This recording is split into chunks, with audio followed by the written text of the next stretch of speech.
I'd like a large coffee. Okay, so hot coffee? Totally leave room for Craig. Why are you talking like that? This is my voice. No, it's not. I heard you talking a minute ago. I know you don't talk like that. Neither do you, because nobody actually talks like this. Just stop doing that. I can't help it. This is my voice. Excuse me. Some of us would like to order. You're total man. There you go. Good. You're talking.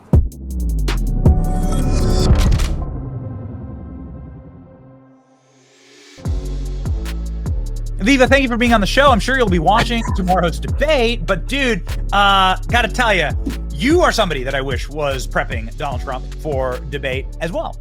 I would be. Look, I know my strengths and I know my weaknesses. I don't do the public, YouTube or internet debates very often. I've had a couple of Twitter spaces that were heated, but I can debate reasonably well. And I mean, there's no more powerful debate tactic than relying on the premises of your adversary and then taking them down based on those. So Kamala Harris, she's going to go down in flames because she's a liar.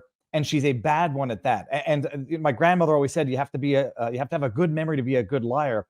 And I don't think Kamala Harris has a good memory. They spout off the same lies, and her own track record is going to be her own Achilles heel. And Trump is not stupid. It's going to be magnificent to watch.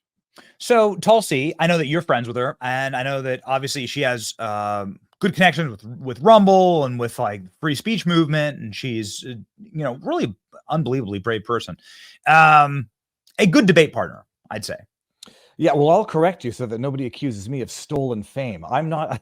I only know Tulsi from the internet. I haven't, and I'm not sure that. I don't know if she actually knows me, but no, I follow her because she's an amazing person to follow. Yeah, look, Tulsi's another one. She's not a liar. It's not hard to debate when you're not a liar. It is when you are. And so Tulsi is smart, principled, and more importantly, right. Like she's right, not on the right. She knows what she's talking about, and she very rarely takes stupid positions or makes stupid accusations.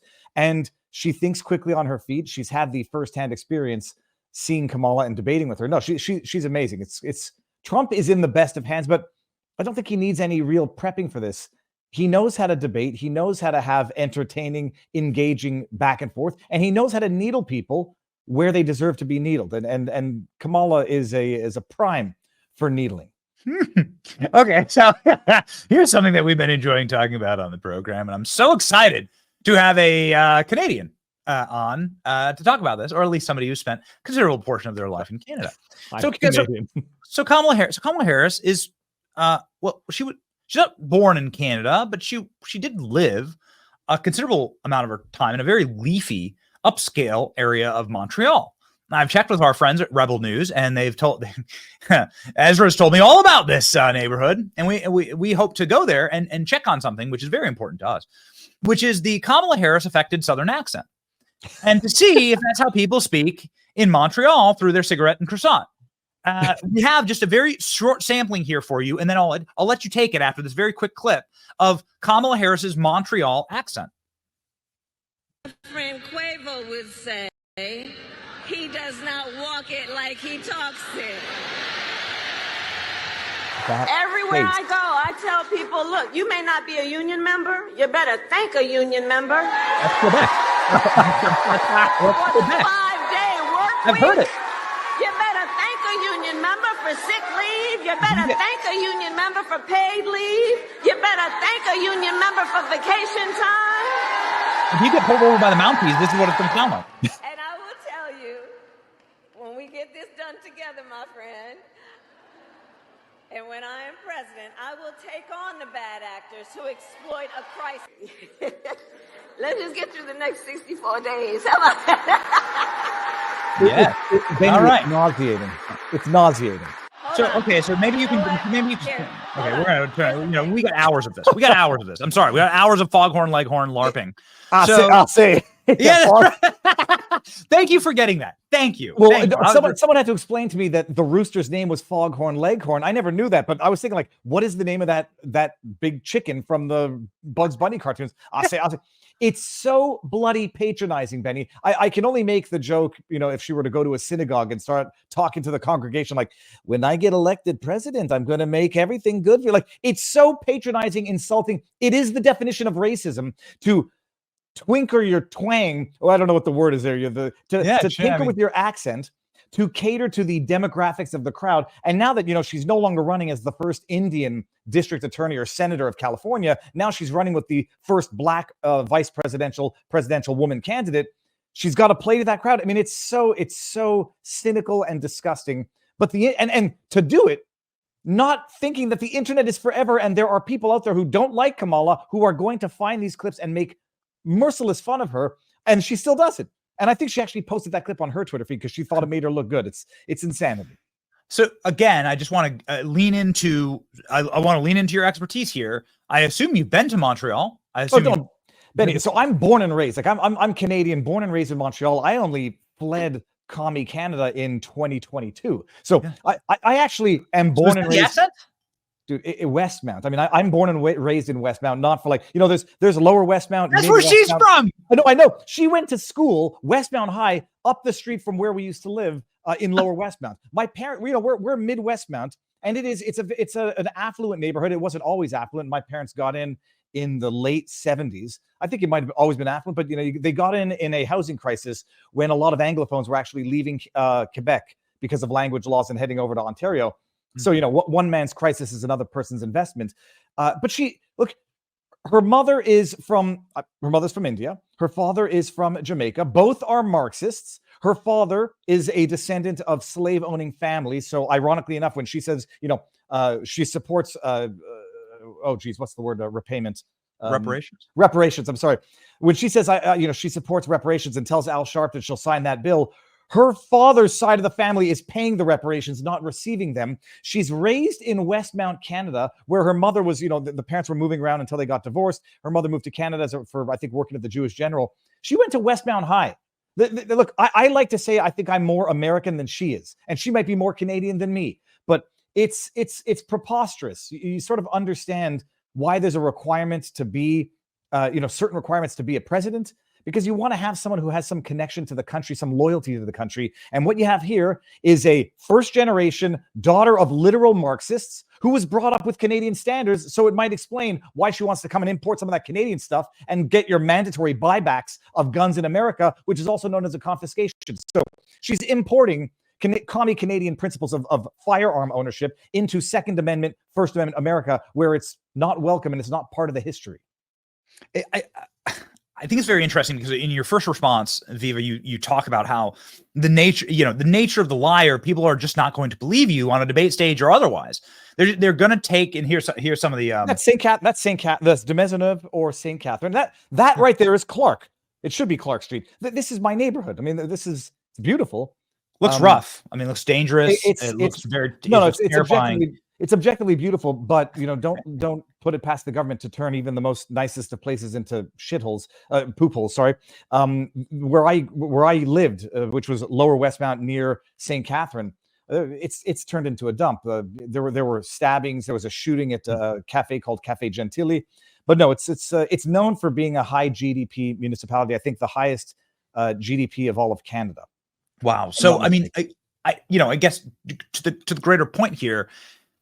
What does it say about a person's soul if they don't know their own accent, right? If they don't even know how they speak, what does it say about what utility those people, how empty they are, and how much self-loathing potentially they have? Because it really is, it's disgraceful to you as a person, and insulting to your audience as well. Both are insulted in this embarrassing charade that's put on when you're like faking your affect and your accent. Well, it's an insult to intelligence and human dignity. The only problem is it seems to work. Like you had your Randy Weingarten behind her at that Michigan rally, cheering it on. I mean, it shows that she regards other people's as a means to an end, and it violates a Kantian principle of how you treat other people. You don't use them as tools for your own personal objectives. But I guess that's what politics is to some extent.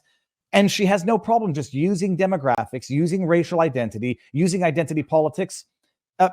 In the most patronizing ways possible to promote her own candidacy, but she's got nothing else to run on. And it is like the Rasmussen guy before me, I forget his first name now. Mark. Yeah. Mark, everybody's pointing on this. Like, you've got nothing to run on because the brighter future that you're promising is the one you haven't delivered in the present. And so what do you have to do?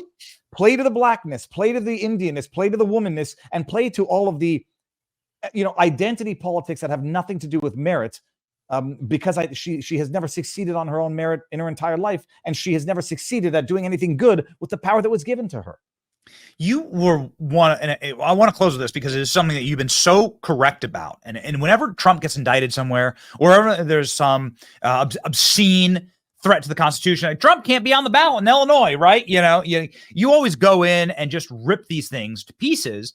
But then also you have these like really nice, confident predictors that say this is going to help Trump. Actually, it's going to like reveal who these people actually are, and you've ended up being right on this for a while. And so my question to you is: did the polls surprise you this weekend when some of the biggest leftists in the world, the New York Times, Nate Silver, when they're saying no, like Kamala's in doomed territory? Benny, three things cannot long be hidden: the sun, the moon, and the truth. To quote, I hope it's Buddha. It doesn't surprise me at all. I've actually sort of been investing in it because when I follow the markets on Predicted and Polymarket, and there was a wild discrepancy on the one hand between Predicted and Polymarket, but there was just a wild discrepancy that made no sense to begin with, where you had Kamala at like 60+% favorite to Trump, and some of these states, which are at the very worst 50-50, probably not. And so it didn't surprise me. I've actually invested them up 10% for whatever that's worth. But no, it didn't surprise me at all. The polls are lies. The polls are not intended to reflect reality. They're intended to manipulate reality. And they're intended to sort of astroturf, the semblance of support on the one hand, in the hopes of fabricating it. And when that doesn't work, in the hopes of, at the very least, creating a paradigm where after she tanks, they're going to say, but she had so much support.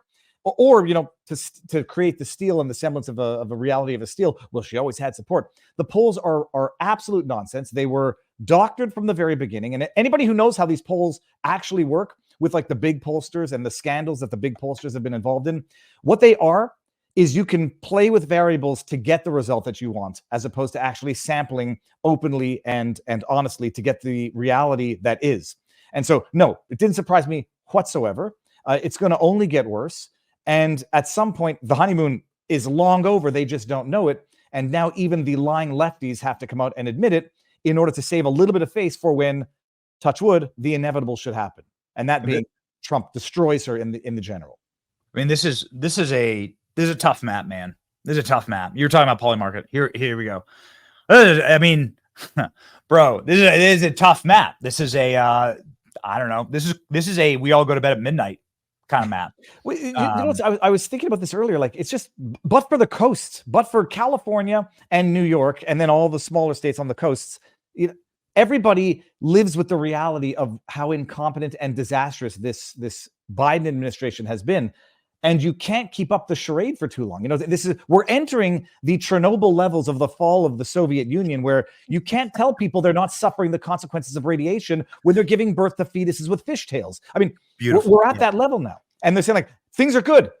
When Don Lemon goes and interviews the man on the street in Georgia, and he's like, of course I was better off 4 years ago. And Don Lemon says to him, I know you think that, but the record shows otherwise. You dumb bum. You're denying someone's life experience, and it can only go for so long. But, California, 50, however many electoral college votes, and that's, you can steal a few of the other states. How many is California? It's 54. Unbelievable. But not for long. I think they're going to lose. I think they're set to lose a ton in 2030, but yeah. The only thing you can hope for is that reality catches up to people, and it doesn't get irreparably bad before people start to change. I'm following what's happening in what state is it now with the Haitian immigrants allegedly meeting Ohio. Look, I'm not jumping on that story just yet because I've seen videos and I've seen a bunch of stuff. I don't know what level of confirmation I'm going to need before I feel comfortable running with it. Mm-hmm. But these images, they make their way out, and you get people in New York who can't ride their own subway, and you get, California is on another planet, but you cannot hide the consequences of reality. And you can promise joy and a future. And when I get elected president, I'll fix all the problems I caused while I was vice president.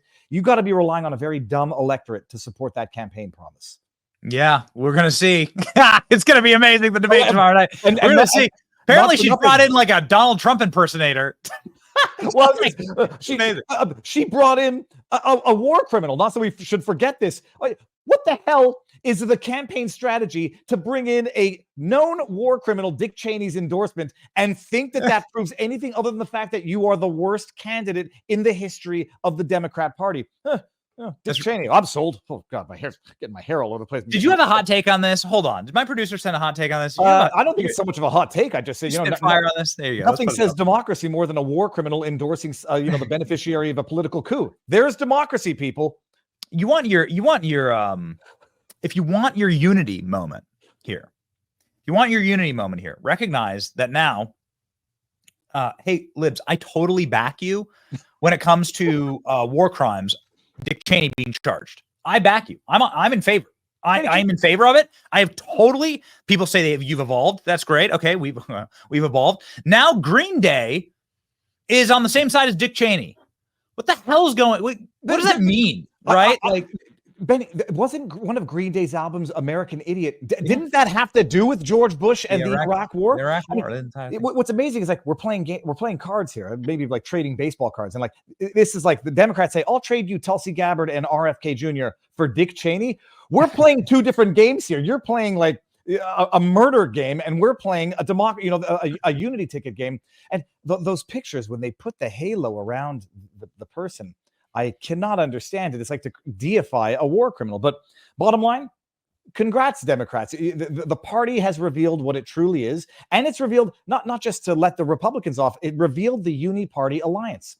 Dick Cheney, Mitt Romney, McCain, all of these. Now I understand what they call them, Bushite Republicans or uni-party Republicans. Congratulations. He's one of yours. Enjoy him. We've all, as long as I've had a political memory, I have regarded Dick Cheney as a war criminal. It took me a little time to get there.